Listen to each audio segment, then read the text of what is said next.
ئەگەرچی لای بەشێکی زۆری هاوڵاتیانی هەرێمی کوردستان و بەتایبەت دانیشتووانی ناوەندی شارە گەورەکان شەوانی مانگی ڕەمەزان بە بێداری و ڕۆژەکانیشیان بە پشودان و خەوتن بەسەر دەبەن،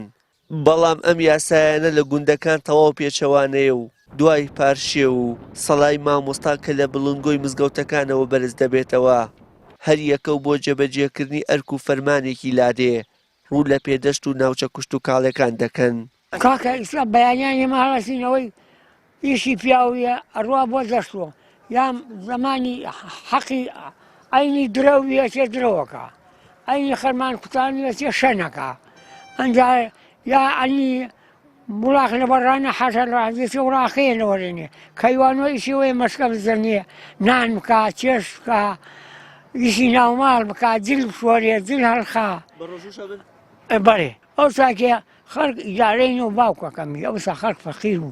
ئەوە تو کۆترەسەلوی هاو لە تو تەپاڵەی هاون نان و تێش و ئاوی بێکرد ئەوسا ئەم چەمە ئاویشیانە وانە و پیسووە خەڵک ئاوی ئەم چەمەیە خواردووە بەخواست و لە هین لە جوۆی پوشێن ئاومان هاون ئاو نەوتان دەرە و شی کردایەتی ئاو نەو هیچی تیان نەماوە ئەنا برایسە لەخوا بەزیادە هەمووی پاشایە هەمووی مەگەر بە ئارۆزە ڕۆژنوێری یان بە ئارزوو نوێژ نەکا یان بە ئارزوو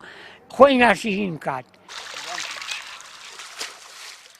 عەلی هەرچەندە پیشەی سەرەکی کاری جوتیاری و بڕینی گۆ لە مەرەزە نییە، بەڵام بەهۆی بێئومێدبوونی لە حکومەت کە لە ڕێگەی پیشەکەیەوە کە لە کردی تەندروستیە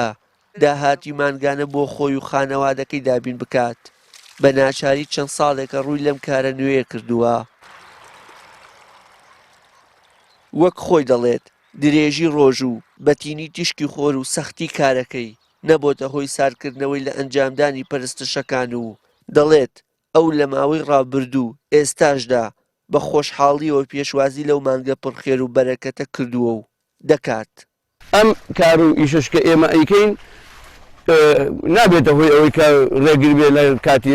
کاتی ڕەمەزانە یا کاتێکی قورسە یا دەکەوێتە هاوینەوە ئینسانی مسلمان فەلاح بەختەوەریەکەی لەوایە خۆی فەلاح یعنی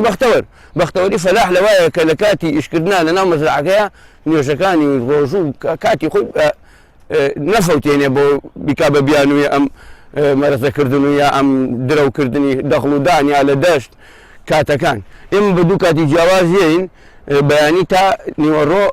لێرە ئەبین بەڵام ئێستا ئەمە هیچ شتێکمان نییە لێرە کە پرۆشت بێنینەوە ئەڕۆینە ماڵەوە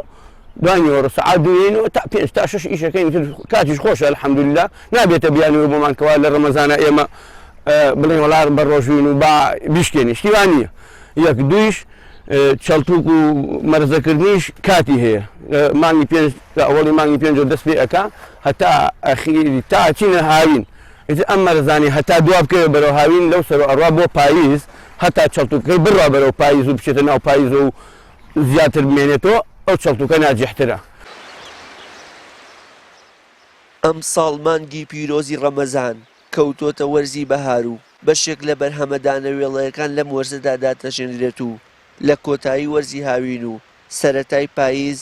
دێنە بەرهەم. بەو هۆیەوە جوتیاران زیاتر لە چین و توێژەکانی دیکەی کۆمەلگا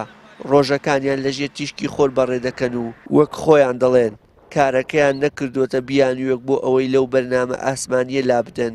کە زەوی بە کێڵگە بۆ قیامەت ناساندووە نەک بە پێچەوانەوە. وشیار محەممەد، کەناڵی ئاسمانی پەیام، شارە زوور.